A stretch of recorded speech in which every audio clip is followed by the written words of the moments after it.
Аралыктан окутуулантабыз 11-класс алгебра жана анализдин башталышы сабагы. Темабыз иррационалдык теңдемелерди чыгаруу. Биринчи сабак. Силер менен математика мугалими Дамир эже.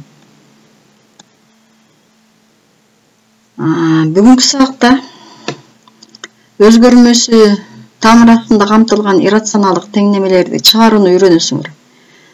Бөлүк тамыр деген түшүнүк менен таанышасыңар. Иррационалдык теңдемелерди чыгарууда алынган жоопторду текшерүү талап кылынаарын көрөсүңөр. Өзгөрмөсү тамыр астында камтылган теңдемелер иррационалдык теңдеме деп аталат. Иррационалдык теңдемени төмөнкүдөй эреже негизинде чыгарууга болот. Мына иррационалдык теңдеме берилди. Өзгөрмө тамырдын астында камтылган. Ан үчүн төмөндөгүдөй система түзүп алабыз. Эменин иррационалдык теңдеменин оң жагында турган функция дайыма нөлдөн чоң болуш керек же нөлгө барабар болуш керек. Ал эми оң жагындагыны болсо квадратка көтөрүп туруп квадраттык тамырдан чыгарып жиберебиз. Номер 417-көнүгүнө карайлы. Окуу китебиндеги эң жөнөкөй көнүгүү иррационалдык теңдемени чыгарууга дейт. Төмөндөгүдөй иррационалдык теңдеме берилиптир. Квадраттык тамырда x квадрат плюс 19 барабар 10 деген.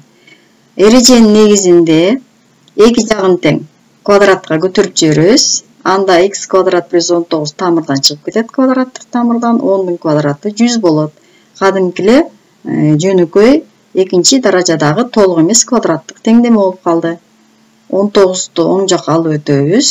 X квадрат барабар 81. Эми муну ар кандай жол менен чыгарса болот. Биз аны кайра сол жакка алып өтүп туруп, эки көбөйтүүчүгө ажыратып алып чыгардык. Ошондо тамырларын ооз эле тапсак болот. Биринчи тамыры плюс 9, экинчи тамыры минус 9 болот экен. Жана жогоруда айтып өткөндөй эле эми буларды текшерип көрүү керек экен. Текшеребиз. Минус 9 алып барып коебуз берилген теңдемеге. Бул жерде 81 плюс 81, 19-ту кошсоңор 81ге 100 болот. 100дөн квадраттык тамырдан 10 чыгат, 10 барабар 10. Плюс 9-ду койсок деле ошондой эле 81 100 болот тамыр астында, 10 чыгат, 10 барабар 10. Демек теңдеменин тамырлары туура экен. Жообу 2 экен. X барабар минус 9, X барабар 9. Эми кичине татаалыраак теңдемелерди карап көрөлү. Мынакей. Квадраттык тамыр астында x барабар x минус 2 экен. Теңдеменин эки жагын тең квадратка көтөрүп алабыз. Анда бул 2 туюнтманын айырмасынын квадраты. Кыскача көбөйтүүнүн формуласы менен x квадрат минус 4x плюс 4 болуп калат. Бул жактан x өзү чыгат тамырдан. Эми стандарттуу түргө алып келип алабыз. Муну деген x квадратты эмес, x-ты алып өтүп нөлгө барабарласак, минус x болуп кетет да, минус 5x плюс 4 болот. Бул жакка алып деле топтоштурсак, ушул эле теңдемени алабыз. Эми мындай толук квадраттык теңдемени чыгарганды билебиз. Дискриминантын таап алдык. 25, 25ден 16 алсак 9 калат экен. Демек, эки тамыр бар экен. Формуланын жардамы менен биринчи тамырын табабыз. Бул жакта b минус 5, формулада да минус бар. Минус 5 плюс 5 болот. Биринчи плюсун карайлы. Плюс 5, бул жактан болсо 3 чыгат. Минусун карайлы бул жактан, минусу болуп калыптыр. Плюс 5 минус 3, 2 калат. 2ге 2 бөлсөк 1. Биринчи тамыр 1ге барабар болду. Эми плюсун карайлы. Бияктан плюс 5 болот, тамырдан 3 чыгат, плюс 8 болот, 2ге бөлсөк 4 болот. Текшерип көрөлү. Биринчи x2-ни коюп көрөлү. 4-ту койсок 2 чыгат, 2 барабар 2. Демек x барабар 4 деген тамыры боло алат экен теңдеменин. Туура барабардыкты алдык. Биринчи эмени коюп көрө турган болсок, тамырын x бирди. Анда 1, бул жакта минус 2 турат, 2 койсок 1 барабар минус 1 болуп калат экен. Мындай болушу мүмкүн эмес. Барабар эмес, бул 1, бул минус 1. Демек, 1 саны биз таап алган бөлөк тамыр деп айтат экенбиз. Анткени биз теңдемени чыгарыш үчүн эки жагын тең квадратка көтөрүп жибергендиктен ушул ыкмага байланыштуу бөлөк тамыр чыгып калыптыр 1 деген. Демек жообу бир эле тамыр болот экен. X барабар 4 деген. Мындай иррационалдык теңдемелерди чыгарууда сөз жок. Тамырларын коюп, жоопторун текшерип көрүш керек экен. Экинчи мисалды карайлы. Иррационалдык теңдемени чыгаргыла дейт. Бул мурдага караганда дагы татаалыраак экен. Жанагыдай эле мунун эки жагын тең квадратка көтөрүп алсак, бул иррационалдыктан бошонот. Бул эки туюнтманын суммасынын квадраттын формуласы менен ажырайт. X квадрат плюс 8x плюс 16 болуп. Ал эми эрежеге ылайык x плюс 4 0дөн чоң же 0гө барабар болуш керек. Биринчи жөнөкөйлөтүп алдык, стандарттуу турга алып келдик. Сол жака алып өтүп, андан кийин минус 1ге көбөйтүп жиберип, себеби минус x квадрат болуп кетет да бул жакчы. Бул минус 12 болмок, андан кийин ошон үчүн минуска көбөйтүп жибергөндө булардын баардыгы плюс болуп калды. Бул дагы бияка минус менен өтүп минус 10 калмак, анан плюс 10 болду. Анткени өзгөрмөнүн асты минус болуп калса, аны сөз жок оң белгиге айландырып алыш керек. Эми карайлы, муну дагы бөлүп жиберсе болот экен, баардыгы 2ге бөлүнөт экен, кыскарат экен. X квадрат плюс 6x плюс 5 барабар 0 болду. X чоң же барабар минус 4дөн. Эми муну кадимкидей эле дискриминантын таап, 16 барабар, демек 2 тамыр бар. Биринчи тамырын табабыз. Минус 1ге барабар болот экен эсептеп көрсөңөр мынакей. Экинчи тамыры минус 5ге барабар болот экен. Карайлы эми x шарты боюнча, маселенин шарты боюнча качан туура болот эле? X чоң минус 4дөн болгондо.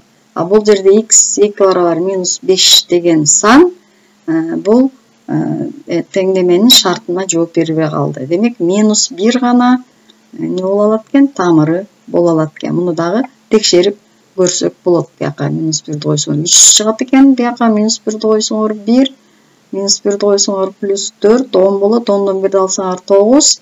9тан 3 чыгат, 3 барабар 3. Демек минус 1 иррационалдык теңдеменин тамыры болот.